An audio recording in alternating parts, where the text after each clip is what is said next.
नमस्कार, मैं हूं आपकी प्यारी प्यारी जग से न्यारी समाप्ति ma'am and I am your zoology mentor in physics वाला। और यूजुअली आप लोगों ने तो मुझे लेक्चर्स लेते हुए देखा ही है, बट आज मैं आप लोगों से कुछ अपनी मन की बात, दिल की बात करने के लिए आई हूँ।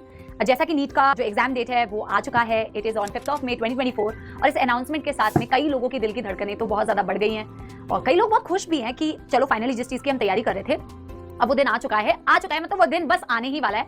कई लोग कंफ्यूज होंगे, कई लोग ये सोच रहे होंगे, ओ गॉड पता नहीं तैयारी सही हुई है कि नहीं हुई है। Mix of lot of emotions and I can totally feel that, क्योंकि मैं भी एक टाइम पे नीट एस्पिरेंट थी। और आज मैं सिर्फ आप लोगों से थोड़ा सा बात करना चाहती हूँ, आप लोगों को थोड़ा कंफर्टेबल फील कराना चाहती हूँ, आप लोगों के साथ में अपनी नीट की जर्नी शेयर करना चाहती हूँ। तो मेरी जो नीट की जर्नी थी वो काफी लेट एक्चुअली स्टार्ट हुई। I was a KV student, मेरे डैड आर्मी में थे और हर दूसरे तीसरे साल हमारी पोस्टिंग हो जाती थी पापा की, और हर दूसरे तीसरे साल स्कूल चेंज होता था और मेरे को बेटा आधा टाइम यही स्कूल में एडजस्टमेंट करने में लग जाता था, नए दोस्त बनाने में, टीचर्स के साथ एडजस्टमेंट में। तो मेरा most of the time schooling का जो है ऐसे ही बीता। और स्कूल में आई was a pretty good student. देखो मैं अच्छा ही स्कोर करती थी स्कूल वाइज। नाउ अब मैं स्कूल वाइज क्यों बोल रही हूँ, क्योंकि अभी आपको मैं बताऊंगी कॉम्पिटिटिव एग्जाम और स्कूल में जो पढ़ाई होती है उसका अप्रोच जो है ना बच्चों थोड़ा सा डिफरेंट होता है। तो स्कूल में मैं आई वाज अ गुड स्टूडेंट। देखो मैं अपने मार्क्स फ्लॉन्ट नहीं कर रही हूँ कि, पर अब क्योंकि मुझे आप लोगों से अपनी जर्नी शेयर करनी है तो of course I will have to mention कि I got 90% in my 10th standard and 85% in my 12th standard. And उस हिसाब से देखा जाए तो पेरेंट्स को और टीचर्स को लगता था कि बहुत अच्छी स्टूडेंट है और एकेडमिकली ये बहुत अच्छा करेगी। ऐसा सोच हो जाती है अक्सर पेरेंट्स की, आपकी भी शायद अपने आप से एक्सपेक्टेशंस बहुत होती है कि मैंने तो बहुत अच्छा स्कूल में स्कोर किया है, आगे भी मेरा बहुत अच्छा सफर रहने वाला है। अब प्रॉब्लम ये थी कि स्कूल में पता ही नहीं था कि करना क्या है। और यू वोंट बिलीव, वैसे बहुत सारे बच्चे में से रिलेट कर पाएंगे, I had the deadliest combination of subjects PCMB, maths and bio. क्योंकि मुझे किसी ने बोला था कि आप मैथ्स ले लो, आपको फिजिक्स में बहुत हेल्प हो जाएगी। मुझे नहीं पता मुझे कौन सी हेल्प हुई, लेकिन बेटा जो भी आपको कभी कोई गाइड करते हैं तो वो अपनी बेस्ट ऑफ नॉलेज से ही आपको गाइड करते हैं। मैंने भी PCMB ले ली। स्कूल का सफर तो बेटा काफी सुहाना था और जैसे ही स्कूलिंग खत्म हुई फिर बेटा आता है, क्योंकि स्कूल खत्म हो चुका है, अब क्या, नेक्स्ट व्हाट। मैंने भी तभी सोचना स्टार्ट किया, मेरे पेरेंट्स ने भी तभी सोचना स्टार्ट किया, नाउ व्हाट। और नाउ व्हाट में फिर बेटा एक चीज आती है जो सब कर रहे हैं, उसी पे बेटा सबसे पहले नजर जाती है पेरेंट्स की भी। क्योंकि उस टाइम पे इतना बेटा आप सोच के देखो, मेरे पास मैथ्स बायो थी बट मुझे ये आइडिया ही नहीं था कि एंट्रेंस एग्जाम का, कि उसकी तैयारी करनी होती है या उसके लिए भी प्रिपरेशन करनी है, उसका एग्जाम देना है। तो मैंने 12th के बाद एग्जाम ही नहीं दिया। मेरे पास दो ऑप्शंस थे, AIPMT होता था वो देना है या इंजीनियरिंग के लिए जाना है, क्योंकि इंक्लिनेशन थोड़ा बायो की तरफ था। तो पापा ने बोला चलो इसको मेडिकल की तैयारी करवाते हैं। एंड ऑफ कोर्स काफी लाखों की फीस देके हमने कोचिंग ज्वाइन किया। उस टाइम पे ऐसा ऑनलाइन कोई सिस्टम भी नहीं था। और एनीवे हमने कोचिंग में बेटा एडमिशन लिया। और जब मैं कोचिंग में गई ना तो पहली चीज जो मुझे रियलाइज हुई वो ये रियलाइज हुई कि यार देखो स्कूल की पढ़ाई का अप्रोच और किसी भी कॉम्पिटिटिव एग्जाम की पढ़ाई का अप्रोच अलग होता है। बेटा कंटेंट अलग नहीं है बट उनका अप्रोच जो होता है वो अलग होता है। और ये चीज मुझे वहां जाके सबसे पहले रियलाइज हुई। अब मेरे बेटा प्रिपरेशन में क्या गलतियां रही जो आपको नहीं करनी चाहिए, सबसे पहले तो मैं आप लोगों से कुछ बातें शेयर करना चाहती हूँ। जैसे मैं जब बेटा स्टार्टिंग में, और स्टार्टिंग में आप लोगों के साथ भी होता होगा, जब आप किसी भी चीज की तैयारी करते हैं, आप 11th में होंगे या 12th में होंगे या ड्रॉप आपने लिया होगा, जैसे मैंने ड्रॉप लिया था, स्टार्टिंग में बहुत जोश रहता है, बहुत एनर्जी रहती है कि यार इस एक ही बार में ना मैं एग्जाम को क्लियर कर लूंगी, कुछ भी हो जाए, कोई आंधी आए तूफान आए, कोई मेरे को नहीं रोक सकता।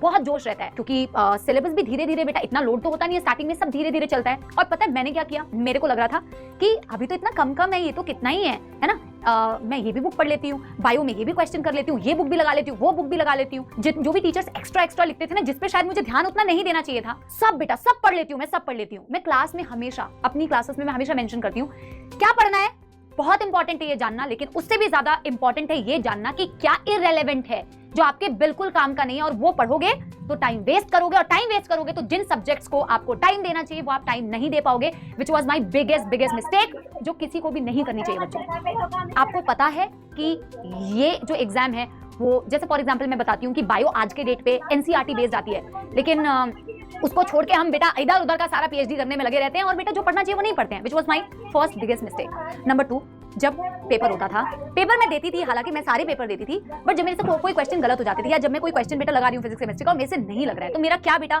एटीट्यूड होना चाहिए था कि मेरे को जाके सर से पूछना चाहिए, मैम से पूछना चाहिए। अब मेरे को लगता था बेटा बहुत डर, मुझे लगता था मैं जाके पूछूंगी ना तो सर मुझसे दोबारा घुमा के 2 क्वेश्चन पूछेंगे, मेरी इंसल्ट हो जाएगी।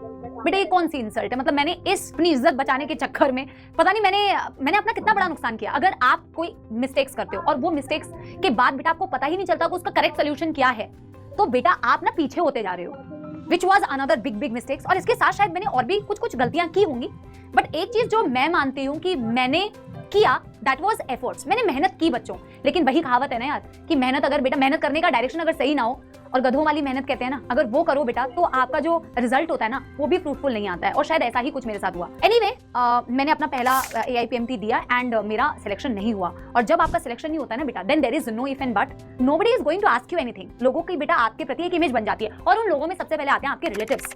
सारे रिलेटिव्स बेटा, अरे आपकी बच्ची को आपने तैयारी कराई, इतने पैसे खर्च करिए, अरे इसने बहुत पैसे आपके बर्बाद कर दिए। मैं तो डिसअपॉइंटेड थी ही बच्चों, जब ऐसे ताने सुनने को मिलते हैं तो दिल बैठ जाता है और बहुत डिसअपॉइंटमेंट होती है, लगता है कि आप कुछ किसी चीज के लायक नहीं है, ऐसा फील होता है। इनफैक्ट एक वक्त ऐसा था कि जब मैं अपने पेरेंट्स को भी देखती थी ना, तो मुझे अपने पेरेंट्स को देख के ऐसा फील होता था कि वो लोग भी मेरे से बहुत डिसअपॉइंटेड हो गए हैं। अब मैं कैसे प्रूव करूं बच्चों की मैंने मेहनत की थी, क्योंकि अकॉर्डिंग टू एवरीवन आपका जो रिजल्ट होता है वही प्रूव होता है कि आपने मेहनत की या नहीं की। एवरीवन हैज अ चॉइस, सबके पास एक चॉइस होती है बच्चों, या तो डिप्रेस हो जाओ, हार मान जाओ, दुखी हो जाओ कि मैं कुछ नहीं कर सकती हूँ, मेरे से कुछ नहीं होगा, और या तो बेटा आपके पास ये चॉइस है कि मैं यहां से भी आगे बढ़ सकती हूँ।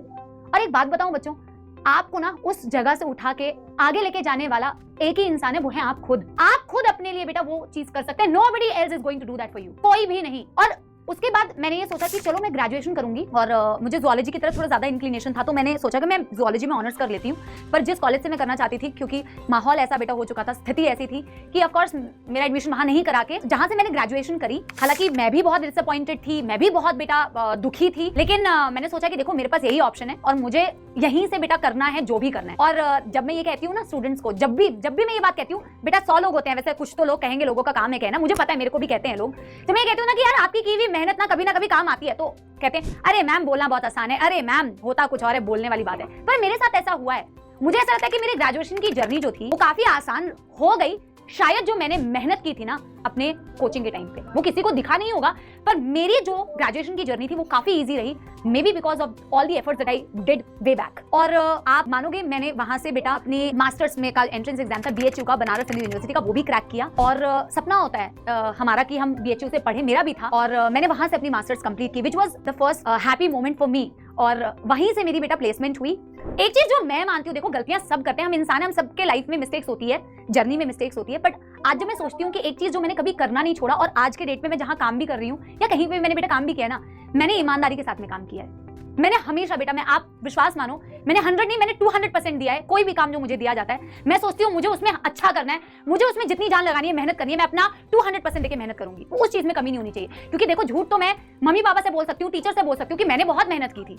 अपने आप बेटा अंदर झांक के देखूंगी ना, और आप भी अपने अंदर झांक के देखा करो। जब आपसे कोई क्वेश्चन करता है ना कि तुमने मेहनत नहीं की, अपने अंदर झांक के देखो कि यार सच में क्या मैंने मेहनत नहीं की। अगर बेटा अपने आप से ना तुम्हें ईमानदारी नजर आती है, वो बेटा हमेशा रहना चाहिए, अपनी नजरों में नहीं गिरना है। जो मुझे लगता है कि मैंने होप्स कभी नहीं छोड़े, मेहनत करना, कंसिस्टेंट रहना कभी छोड़ा नहीं।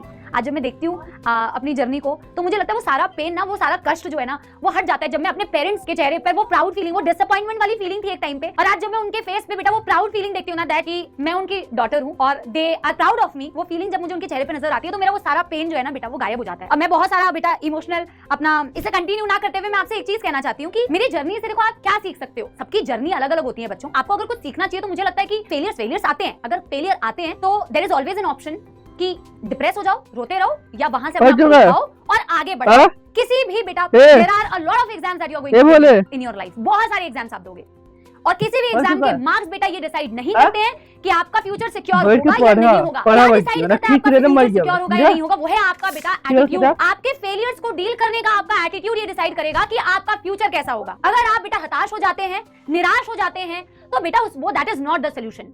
अपने आप को वहां से बेटा खुद उठाओ कि मैं इस लायक हूँ और मैं ये कर सकता हूँ, मैं ये कर सकती हूँ। There is no one बेटा who is going to help you. It is only you yourself. अपने लिए मेहनत करो, ईमानदार रहो। ईमानदारी से की हुई कोशिश बेटा कभी जाया नहीं होती। मैं अपनी जर्नी से सच्ची दिल से आपसे ये बात बेटा कह सकती हूँ। हम सबकी जर्नी बच्चों अलग अलग होती है। मेरी जर्नी अलग है, शायद आपकी जर्नी अलग होगी, सबकी जर्नी अलग होती है, बट एक चीज बेटा चेंज नहीं होना चाहिए, वो है आपके एफर्ट्स और आपकी डेस्टिनेशन। ठीक है, आपकी ईमानदारी बेटा 100% होनी चाहिए और बढ़िया लगे रहो बच्चों। जो काम आपको दिया जाए मन लगा के उस चीज को करो, कभी हिम्मत मत हारना बच्चों। ठीक है, and lots of love to all of you. बहुत सारी blessings, all the very best, thank you.